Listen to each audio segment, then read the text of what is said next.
Hey guys, Sam here at NA Studios. Today I'm going to take a real world look at iZotope's brand new RX9 application.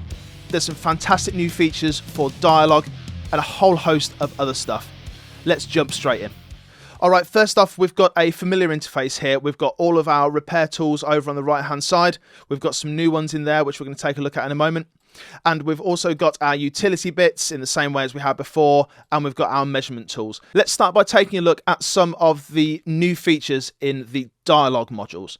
So let's take a look at dialog isolate to start off with. We've got a familiar interface here, and I'm going to be working on a podcast. This is a podcast that I edit weekly. You can check out the link in the description below if you're a fan of the Patrick O'Brien novels. Now, in this particular instance, the podcast was being recorded and there were some workmen outside, so we can hear some tools being used. Let's take a listen just to this one section and you'll hear a disc cutter. Action. There you go. So the person recording the podcast was aware of this, so they had to stop and they had to retake that particular section. But let's try this just on default settings and just see what would happen if that podcast artist was aware that I, as the editor, was able to get rid of things like this. They could be far more fluent with what they're doing. So let's just select this one portion of audio where we know the disc cutter is an issue. Let's just go on preview with the stock settings and see how it handles it. It doesn't take us deep into the action. There you go. That's completely gone. I missed the very beginning of it, so let's just get all of it there. Let's go on preview and let's hear that disc cutter completely disappear. It doesn't take us deep into the action. There you go. There. Amazing. Let's take a listen to that in bypass so we can hear how it was before. It doesn't take us deep into the action. You can tell that's going to be a real issue. To get rid of that using EQ or gating or anything like that is going to be an absolute nightmare. This is magic. We've got a few controls on here. The dialogue gain is at 0. I'm not adding any gain to the dialogue. I'm just leaving it as it was. And the noise gain is down at -infinity, so it's getting rid of it completely. If you wanted to, you could retain a little bit of that. Maybe there's an ambience issue there and you want to still retain a little bit of that noise. But for me, I want to completely get rid of it, and that is doing a fantastic job. We can preserve a bit of the ambience, though, if we wanted to keep a little bit of that real-worldness going on. In this instance, it's not going to be as useful because I just want to get rid of that extraneous noise. But if you do have noises and you want to retain the ambience of the voice, then we've got this dial here, which is going to work wonders for that. Let's just see if we bring the sensitivity up to maximum, if there are actually any artifacts in the audio. It doesn't take us deep into the action. There you go. There. Absolutely nothing. I heard no artifacts, and I heard it just be as fantastic as it was before. So we know that we can use this dialog isolate completely artifact free, and this is going to clean everything up so much. That's amazing. The next one I want to take a look at is a familiar module. This is the mouth declick module, but we can use this and other modules after it in a slightly different way using the new history list feature. So let's take a listen to this audio, and we've got some mouth declick issues here. Yeah, they turned to Nathaniel Martin, who we haven't. So that's something that I'm going to want to address. I'm going to want to get rid of these clicks in this voice. Take a look at the spectrogram here, because you're going to see when I run this mouth declick module, you're going to see this display change where the clicks are removed. Let's run it just once on the default settings.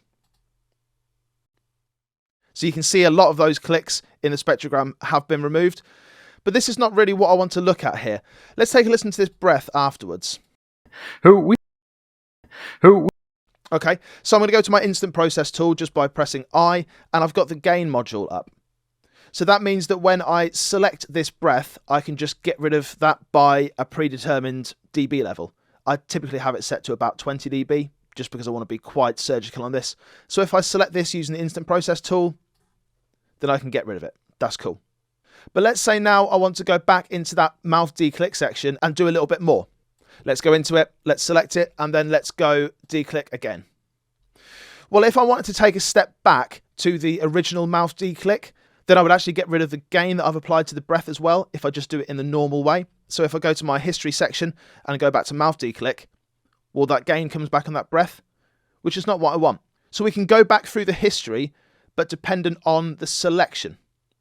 So if I hover over the right-hand side, because I've got the section that I applied the mouth declick to selected, if I click this button on the right, it's going to go back to my previous state of that selection, but not of anything else.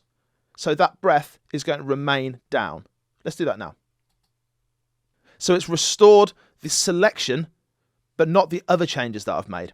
The mouth declick has gone back to the state before, but it's not done anything to that gain. So this is really handy when you're dealing with multiple areas in an audio file that have different issues. I had mouth clicks on the first piece of audio, then I had a breath, and then I wanted to go back to the issue with the mouth clicks. But I can now do that without affecting the breath that's in a different selection of audio, which is super handy. All right, natural reverb on a voice. This can be the bane of your life if you're editing podcasts. Typically, the person doing the podcast may be reading for some notes. They may be turning their head from side to side. They may be sitting back, sitting forwards. And if they're moving backwards, or if they're moving away from the microphone, or if they're not sitting right up to the microphone, then you're going to get issues with room sound in there. You're going to get some non-direct sound.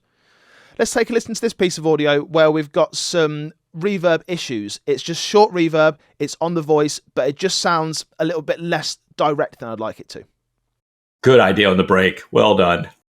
So it sounds a bit distant. It sounds a little bit roomy. So what I'd like to do is bring up the dialog De-Reverb module. Now this is going to do exactly what it says on the tin. It's going to take my dialogue and it's going to just zone in on the dialogue elements of it.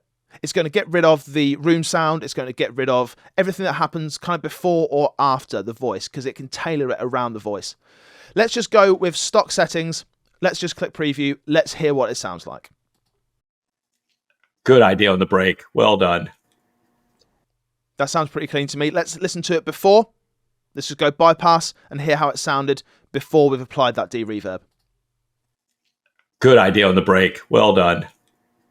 That has really cleaned it up. I can't hear any artifacts there either. It's just made it a lot more direct.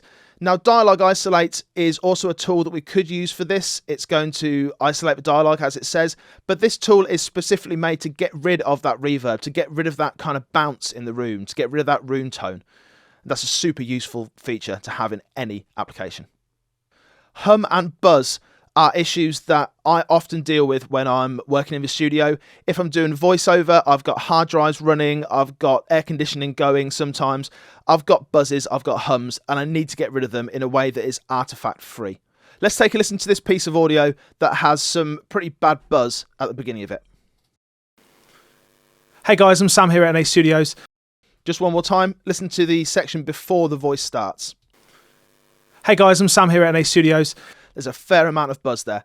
So I'm going to go to the de-hum module, and this has got a brand new dynamic feature to it. So I'm just going to select an area that has got that buzz. Just at the beginning here, let's listen to just the buzz. Cool. And let's tell de-hum to learn that sound. Now it's going to move the bands around it. If we don't want to affect the low end, we can bring this filter up. If we don't want to affect the high end, we can bring this filter down. That's similar to how in Match EQ in the Ozone suite, you can do that where you're not matching the bottom end or not matching the high end.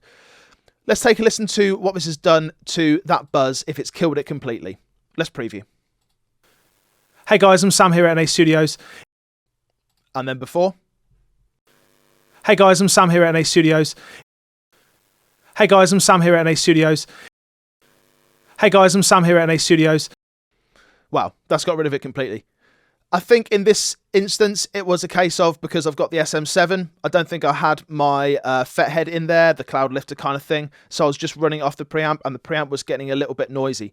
So this is going to save you in a lot of different scenarios where maybe you're in that situation. You haven't got something to boost the gain of your mic, so you're having to bring the gain on the preamp up quite high. And a lot of analog audio devices have inherent buzz in them. They have inherent noise. And this is going to save you in so many ways. Thanks for checking it out. RX9 has got a whole load of new features in there. I've only just scratched the surface. We've got ambience match. We've got ARA support in Logic, so you can go in and you can remove elements of audio that are a problem straight into Logic. You don't have to bring it into the standalone application, which is just wild. Take a look at it. It's well worth it. I use it every single day and it's worth every penny. Make sure you subscribe to the channel and hit that notification bell, and I'll see you again soon. Take care.